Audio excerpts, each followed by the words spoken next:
Hello అండి. అందరికీ నమస్తే. హెల్తీగా ప్రోటీన్ బౌల్‌ని రెడీ చేసేసుకుందామా? ముందుగా శనగలు తీసుకొని ఒక 6 అవర్స్ అయితే నానబెట్టుకోవాలి. శుభ్రంగా వాష్ చేసుకొని వీటిని కుక్కర్‌లో అయితే వేసుకోవాలి.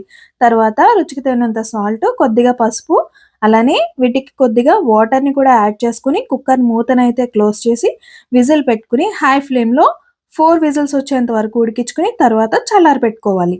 తరువాత మూత తీసి చూసుకున్నట్లయితే శనగలనేవి ఈ విధంగా కుక్ అయినాయి. వీటిని వాటర్ లేకుండా స్ట్రెయిన్ చేసుకొని ఒక బౌల్‌లోకైతే వేసుకోవాలి. తరువాత చిన్నగా తరిగి పెట్టుకున్న ఒక ఆనియన్, అలానే ఒక టమాటో వేసుకోవాలి. అలాగే తురిమి పెట్టుకున్న క్యారెట్, కొద్దిగా కొత్తిమీర తరుగును కూడా వేసుకోవాలి. వీటితో పాటు రుచికి సరిపడేలా కారాన్ని వేసుకోవాలి. అలానే వెజిటబుల్‌కి సరిపడేలా సాల్ట్‌ని కూడా వేసుకోవాలి. కొద్దిగా నిమ్మరసం వేసుకొని మొత్తం అంతా కలిసేలా బాగా అయితే కలుపుకోవాలి. ఎంతో టేస్టీగా ఉండే మన శనగల చాట్ అనేది రెడీ అయిపోయింది. మీరు కూడా తప్పకుండా ట్రై చేసి టేస్ట్ ఎలా వచ్చిందో కామెంట్ చేయండి. Thank you.